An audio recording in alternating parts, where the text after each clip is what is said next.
The word Zion translates as a place of peace and relaxation. Take a drive through the unreal canyons of Zion National, showing off its spectacular forms and vivid colors, and we bet you'll find quite a few more words to describe what it means. Prepare to be impressed, not just with the awesome scenery, but how we'll be seeing it. In the Hyundai Kona Electric, with its 258-mile range and no emissions, it's the better way to go, see, and do more, all on a single charge. So climb aboard and join us for this episode of Hyundai Highways.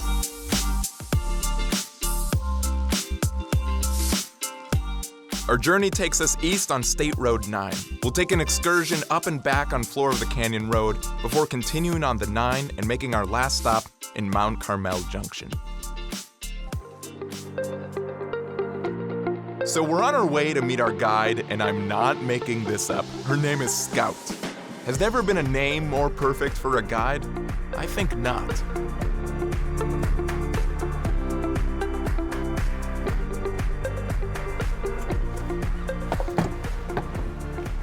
Hello. Hello. How are you? Welcome to Zion. Thank you so much. Good to see you. So good to see you. I'm so excited to learn about this park and just like check out these amazing rocks. This is beautiful. It is. Let's Should we go go see it. explore? Beautiful. Tell me a little bit about Zion. So where we are in the world right here in the southwestern United States is between the Grand Canyon and Bryce Canyon here in Utah. There are 37 layers of geology exposed. So the Grand Canyon This has, would be like a cake. it's like a Like cake. a 37. Exactly, or a like 37 a 7-layer layer dip. cake. Have you had 7-layer Yes, dip with just like that. This is a 37-layer dip. And we're at the avocado layer, right? So this is Angel's Landing. You have people on the very top. Wow. There's chains that you can hold on to. It's a single track. It's amazing. That is beautiful. So this is the Temple of Sinawava. What does Sinawava mean? Sinawava is one of the creator gods of the Northern Paiute, the tribe that lived here before the white settlers arrived. And an interesting thing about this being a temple, sometimes people come and they look and say, well, where's the temple? We're looking for like a Right. structure. So Zion Canyon was known by the Native Americans here as Makuntaweep. It's a beautiful name, and it became Makuntaweep National Monument in 1918 and Zion National Park in 1919. And the other thing that's amazing is to consider that this river, this tiny little river, carved it all. Look at the way the light reflects off the top. The main thing here is the reflected light. Look at it reflecting on the water, Oh yeah. turning the water golden. You always got to turn and look what's behind you. It's very beautiful.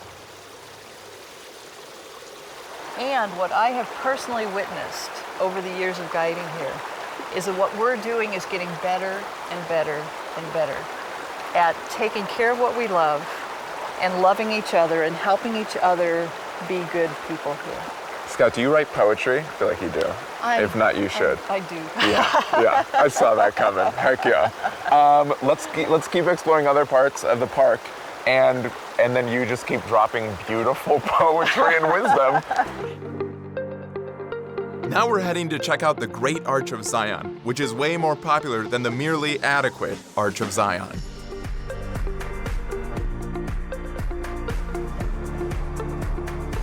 It is heating up. Sun feels good.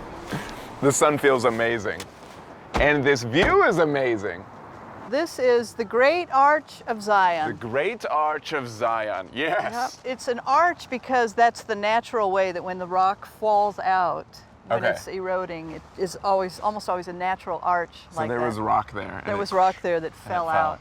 And you can see there's a trail up above. There's people on the very top above it. Oh, that's an awesome trail. And then black in the middle is from water. From water, you can see there's a cut in the rock right there. And that's where the water, when it rains up in here and all the water comes off this slick rock, it's channeled right there. So there's a huge waterfall That's that incredible. comes down right there. This That's- country's amazing. You know what else is amazing? we got this electric car. This The amazing Kona electric car. And I know there's 2 charging stations. Do you know about these? There are 2 charging stations. One is at the lodge up in the canyon, and the other is right at the visitor center. There are a bunch, and they're closest, if you want to ride, well, you have to ride the shuttle to go in the canyon. Yeah. The closest parking places to the shuttle are where you charge your electric vehicle.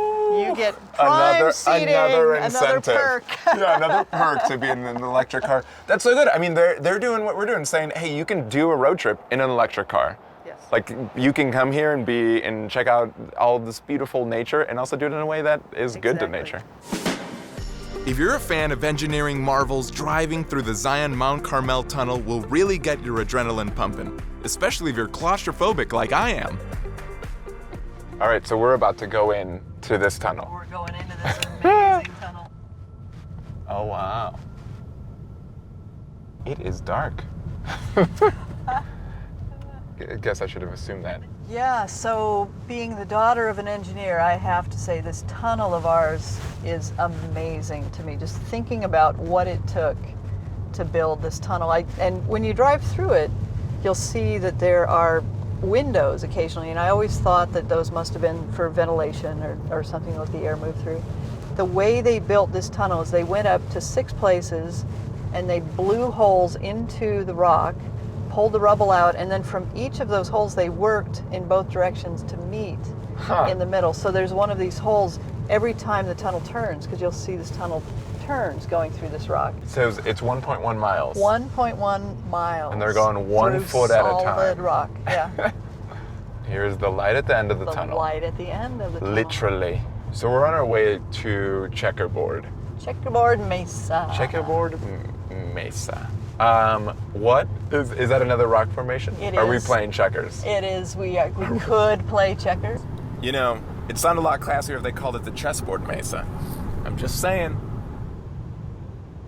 So, Okay, yeah. so tell me how Checkerboard this works Mesa. again. Well, you can see the horizontal lines are the cross bedding of the sandstone. So that's Okay. the sand dunes. Just like- the wind laid like in the the other sand. dunes, Like we sand got some dunes. sand Right. So sideways. that's the lines going horizontally. The vertical cracks are just from general geologic pressure, the movement of the earth, forming these vertical cracks, and then the water runs down every crack, Yeah. opens it up, And and when it freezes in the winter, the freezing, the thawing pushes it further and further apart, and so it's so the opening checkerboard's these cracks. like the cracks or are getting the expanding. vertical ones are getting bigger. Exactly. And then the horizontal ones staying the same. They're like, right, we're they're fine. being eroded by wind and water. Scout, thank you so much for teaching us about this park and rocks and sheep and dropping some poems and wisdom constantly. We really, really appreciate it. This has been so fabulous. This has been I so love fun. sharing my park. Yes. I'm in a great mood. You know why? Because we're on our way to a restaurant that's famous for its pie. Pie. The original antidepressant. Come on in this house, Esteban. Oh my goodness. Good to see you. Good This to is see you. amazing. Yeah. Come on in. After you. I gotta ask, the sign. The sign. It's a famous sign. Thunderbird Restaurant. Home of the homemade pie. Well, back in 1940, it was Depression, 30s and 40s. My granddad couldn't find a board. He couldn't afford to buy a board. So whatever floated down the river, he'd go scrounge out of the river to make the signs on. And home wouldn't fit on the signs.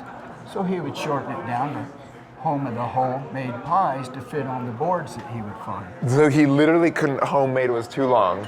So he said, M&E, get out of here. Right. Homemade pies. So in the 60s, when we had this sign made out here, you can see it looks like a piece of driftwood. Oh That's to represent the first signs he ever made in the 40s.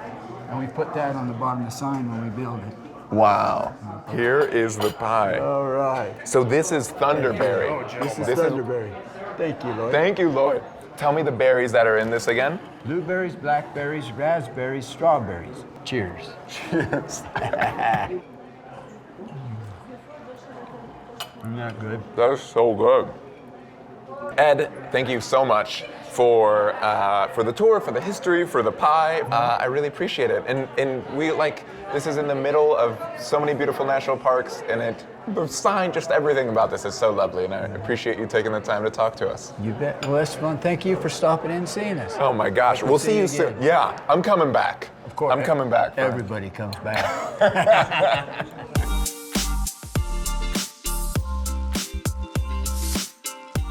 Mind-blowing scenery and an SUV that gave us 258 miles of driving on a single charge with no emission. There was a lot on this trip that had to be seen to be believed. Thanks for coming along, and we hope you'll join us on another epic drive in the next episode of Hyundai Highways. And by the way, if you are digging this, feel free to press that subscribe button so you don't miss an episode. We'll see you next time.